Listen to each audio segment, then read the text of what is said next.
Eis que o semeador saiu a semear. Nunca houve tantas vozes disputando a nossa atenção, nunca houve tantos conteúdos sendo consumidos e nunca houve tanto acesso à palavra de Deus. Todavia, nunca houve tanta superficialidade espiritual.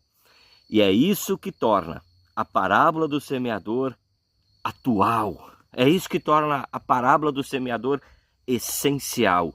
Porque nesta parábola, Jesus ele aborda a forma como o ser humano recebe a palavra de Deus. Por isso, nessa primeira parábola pública de Jesus, ele revela o método divino. E o método divino é: Deus cria, Deus sustenta o seu reino mediante a sua semente que é semeada. Palavra pregada.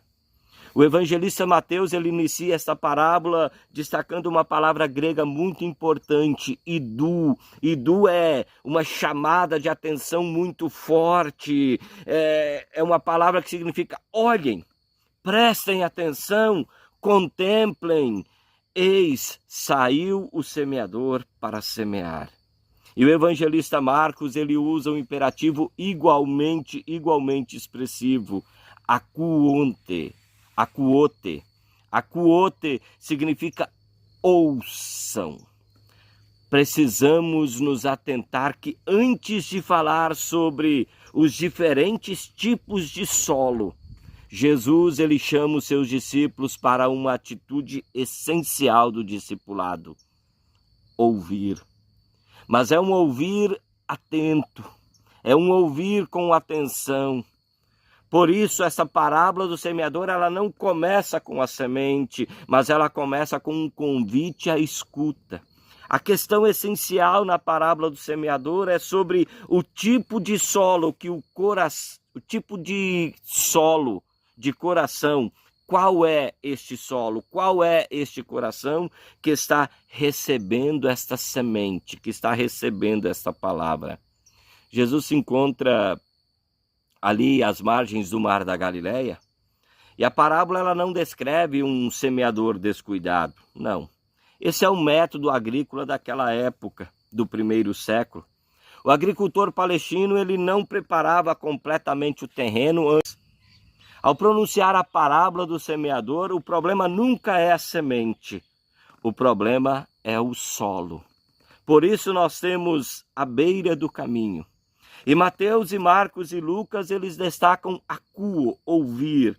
Só que Mateus, ele acrescenta algo decisivo. Ele diz, não entende. O verbo siniemi, ele não significa inteligência, mas ele significa ligar as partes, compreender espiritualmente. E a partir dessa informação, nós podemos tirar uma conclusão surpreendente, ou seja, as pessoas ouviam, mas não entendiam. Quer dizer, o problema não é auditivo, o problema é espiritual. Falta a conexão entre o ouvir, crer e praticar.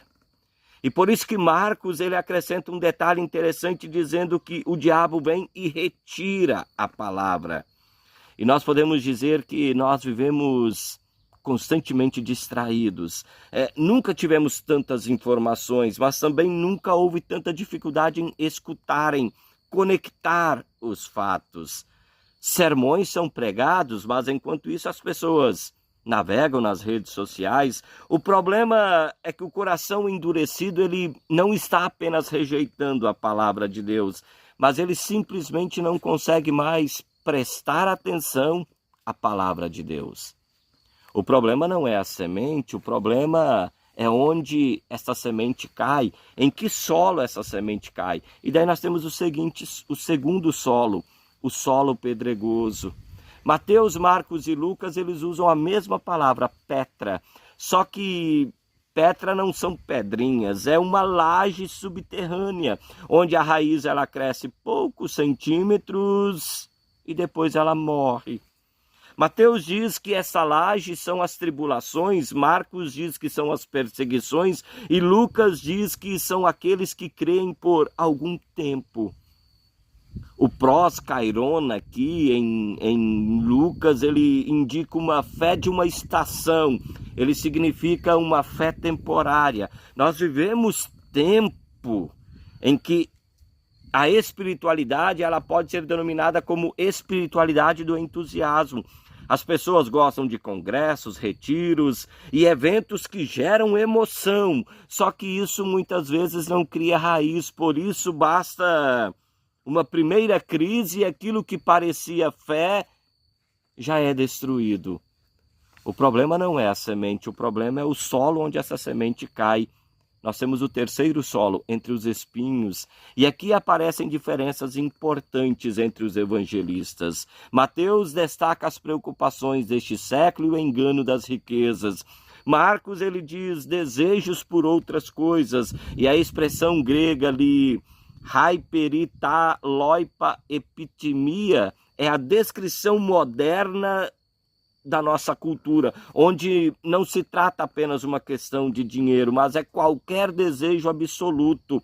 Por isso que Lucas, junto a essa informação de Marcos, ele destaca preocupações, riquezas, prazeres da vida. A palavra hedonai, prazeres, daqui nós temos a filosofia do hedonismo, ou seja, nem tudo aquilo que parece ser pecado aos poucos, aos poucos vai sufocando a palavra de Deus em mim. Aos poucos vai me impedindo de ouvir, prestar atenção e praticar a palavra. Os espinhos onde a palavra é semeada não são apenas perseguições ou tribulações, mas o excesso de trabalho, consumismo, entretenimento, celular, ansiedade, necessidade constante de aprovação. São os prazeres atuais transformados em ídolos. E isso sufoca a palavra de Deus. O problema não é a semente, o problema é o solo onde essa semente cai, boa terra. E aqui nós temos algo essencial, porque os evangelistas eles trazem situações bem diferentes uma da outra. Boa terra em Mateus é aquele que ouve e entende. A expressão siniemi destaca quem compreende, ele faz o quê? Bem, é natural, ele produz. E Marcos, ele destaca 30, 66, 30, 60 e 100, enumerando o crescimento. E Lucas, ele não menciona números, só que ele acrescenta o retém, segurar firmemente com perseverança, ou seja, Lucas ele destaca a fidelidade e a perseverança, aquilo que acabou de ser ouvido. Assim nós temos 3 ênfases diferentes nos evangelistas: a ênfase didática, a ênfase missionária e a ênfase pastoral. Interessante. A questão da parábola aqui, ela não é sobre o tipo de semente que é lançada, porque a semente lançada é a palavra. Ela também não fala sobre quem é o semeador, e o semeador é Cristo, mas ela aborda o tipo de coração que recebe esta semente, que recebe esta palavra. A boa terra não é um coração melhor que os demais, porque por natureza o apóstolo Paulo, na carta aos Efésios, ele diz que todos são espiritualmente mortos. E o Espírito Santo, por meio da palavra, ele prepara o coração para receber, para crer, para frutificar. Só que esta parábola aqui, ela não ensina que alguns vão se salvar por possuírem uma disposição moral superior. Só que ela revela a eficácia da palavra que vai agindo no solo, a ponto de levar este solo à produção. Mas o fato é que nós vivemos numa cultura da distração. A palavra continua sendo semeada, só que o problema não é a informação, é o coração que constantemente é interrompido por notificações, vídeos curtos e um excesso de estímulos. Ouve-se a palavra, só que ela não permanece por inúmeras distrações. Nós temos também a espiritualidade sem raízes, onde as pessoas elas buscam e elas querem desejos intensos, mas sem vida devocional, sem participação constante numa comunidade cristã. Aí surgem sofrimentos, críticas, perseguição e essa fé desaparece rapidamente. Tem também o sufocamento pelo excesso, os espinhos modernos, legítimos, carreira, estudos, lazer, tecnologia, conforto. Mas isso aos poucos se torna os nossos ídolos e ocupa o lugar que deveria ser um lugar apenas de Deus. A palavra não deixa de ter poder, mas a palavra ela é sufocada por prioridades desordenadas. A palavra é semeada nesses solos, mas ela produz na boa terra, e a boa terra é fruto da graça de Deus. Mateus e Marcos mencionam 30, 60 e 100 por um. Vejam só, nem todos os cristãos vão produzir da mesma forma. O importante não é comparar resultados. O importante é continuar ouvindo, perseverando, dando atenção à palavra de Deus. Porque a mesma semente é lançada para todos. E Mateus enfatiza a compreensão espiritual, Marcos o crescimento dinâmico do reino e Lucas a perseverança e a fidelidade até o fim.